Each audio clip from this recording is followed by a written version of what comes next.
You may have noticed that not a lot was happening on the Flight Chops channel through January. I finished up the New Year's Day episode at the end of the year, compiling everybody's footage of how they got through 2020 and how hard that was in aviation.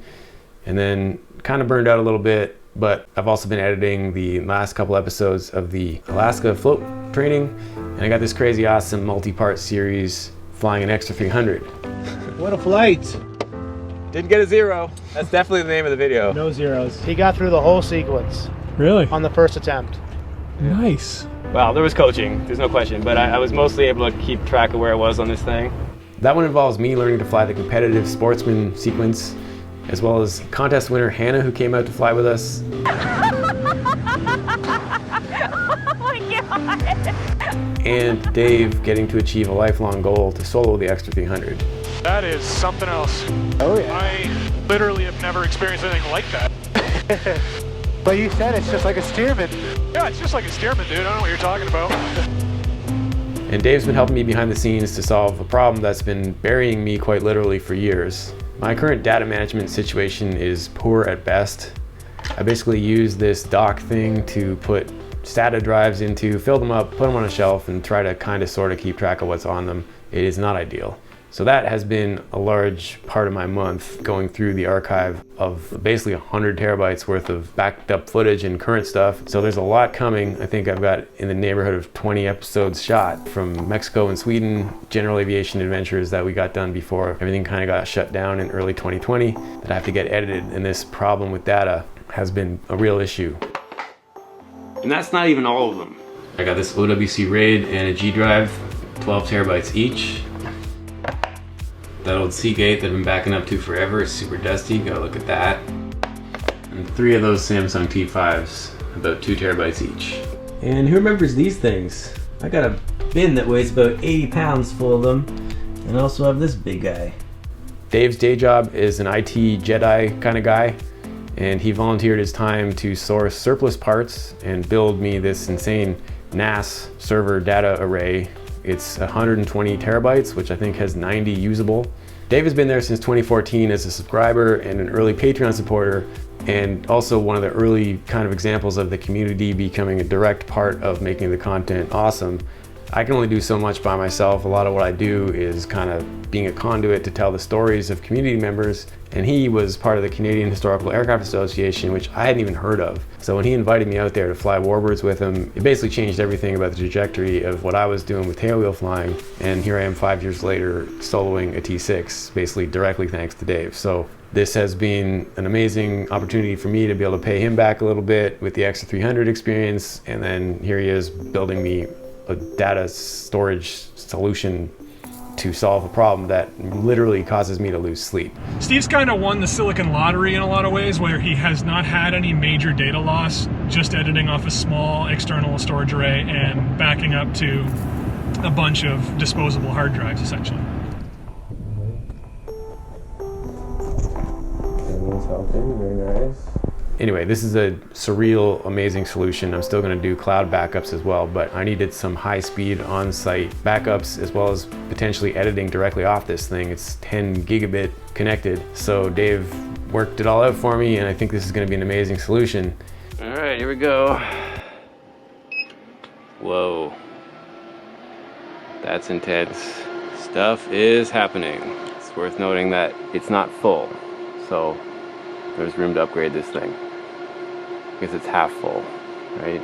1, 2, 3, 4, 5, 6, 7, 8, 9, 10, 11, 12.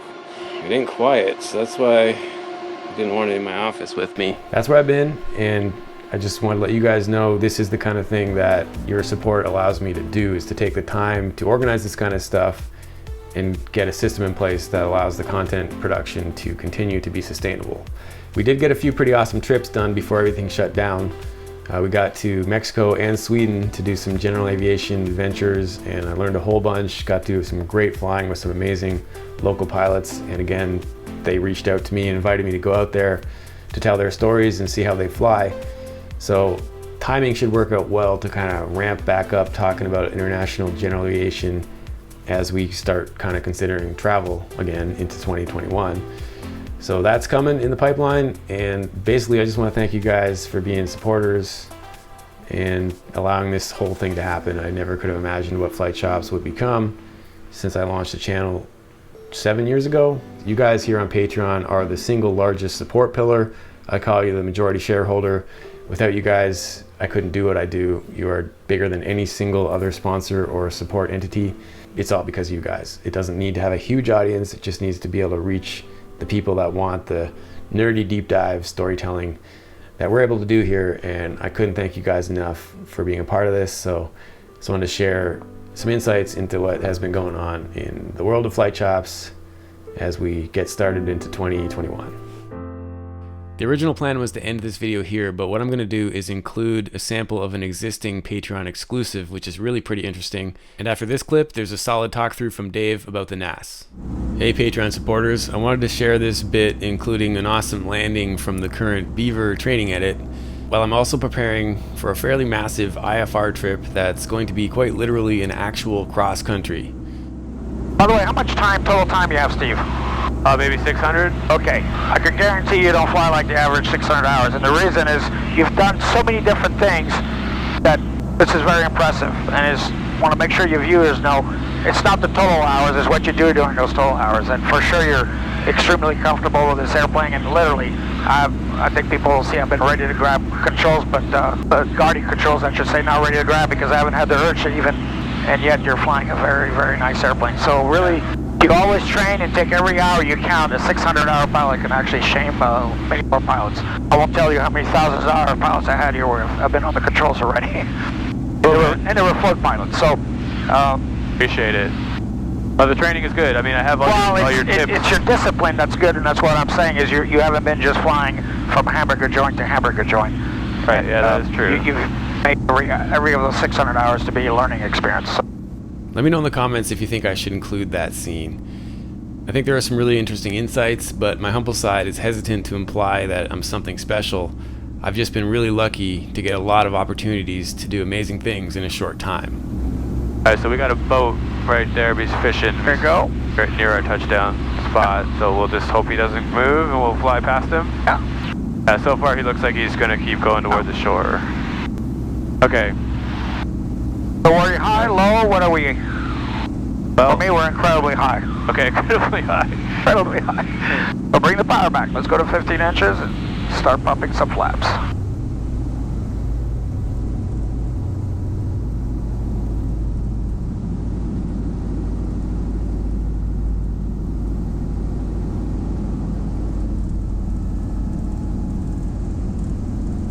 Always lean and look at your spot.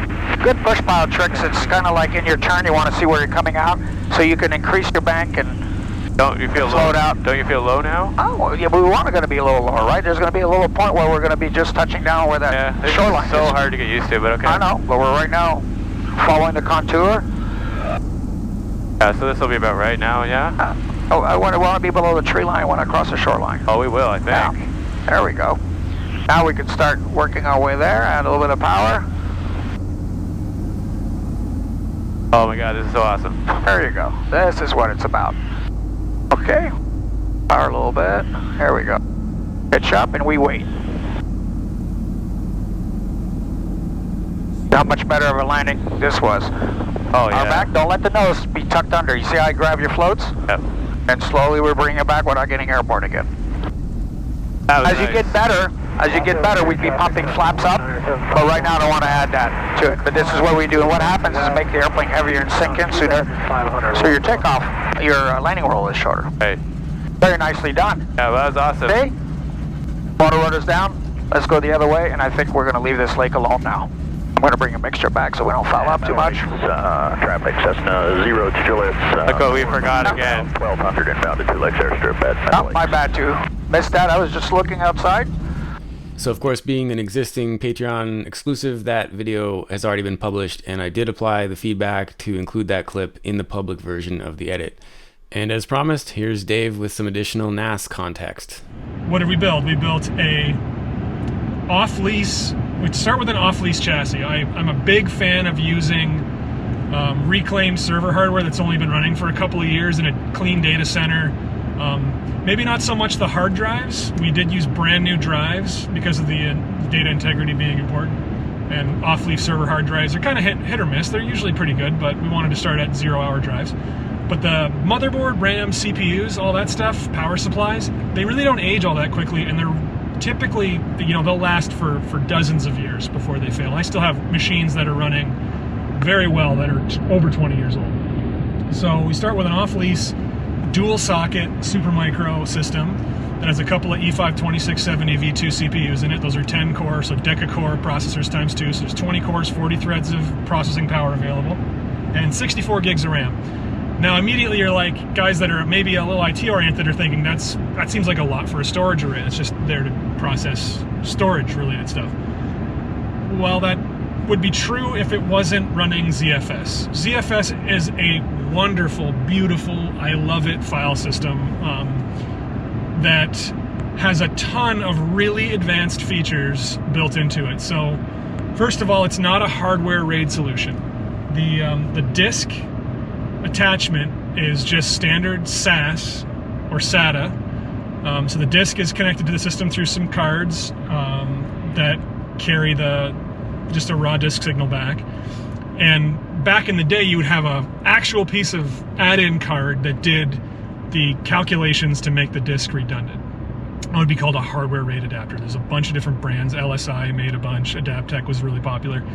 That's kind of becoming less and less popular because the CPUs are getting so powerful now that you can really do a really great job in software and x86 software, and it's got a lot more features. So the operating system that we're using is called TrueNAS. It used to be called FreeNAS. It's a FreeBSD based storage server distribution, and we're using ZFS disks. So we've got a RAID Z2 array of 12 drives right now.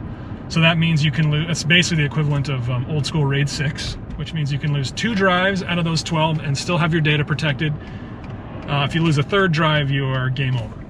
So this thing obviously has enough redundancy for kind of a hot backup solution. I still, very strongly subscribe to the, you should have 3 copies of your data before you consider it safe, and one of those copies should not be on premises. So this is really in scope for a hot backup and editing solution. So the idea is there's going to be a bunch of data backed up on it, but it's also going to be used for live editing.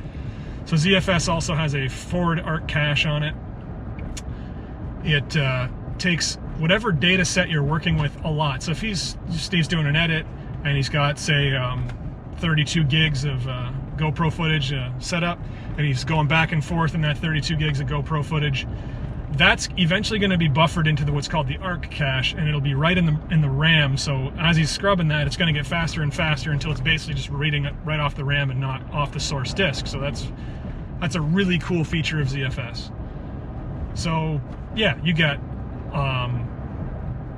the RAM cache, you got 2-drive parity.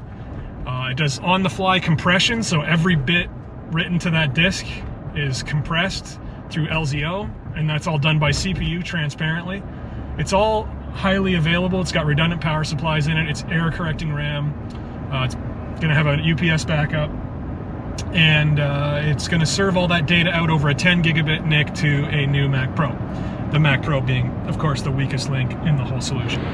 Okay, so no judgment on my cleanliness of my lab here. So at the top, we got our Flight Chops patch up there. We got all kinds of patches in here. This is where Steve's file server was, and it is no longer. This is my primary ESX host with a 4-drive array in it, just as a backup. That doesn't actually have anything to do with ESX.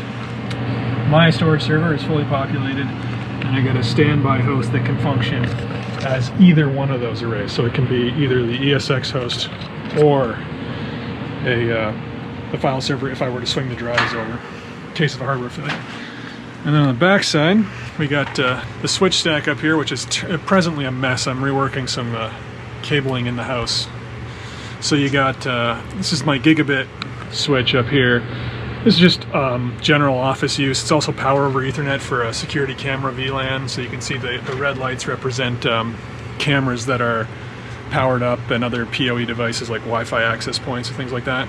This is the really interesting switch. This is the core routing switch for the entire network. So there's 2 40 gigabit links from the file server here on the LAN side and the storage area network side, and then a bunch of 10 gig networking that's VLANed off in various ways. This is my actual internet router here. That is all MikroTik stuff. By the way, awesome Latvian company that makes fantastic enterprise quality gear at really reasonable prices. This is all 10 gigabit SFP plus capable down here, so I got a couple of legs into the routing and a couple of legs into the LAN. Some gig fiber here as well. And then just, you know, real high-end cable modem stuff, so gigabit cable with a static subnet that's done through this Juniper box that they provide. Bit of a mess, but that's Dave's home lab in a nutshell. You still here? Anyway, thanks for sticking around to the end, and the extra 300 series is coming out in a couple days.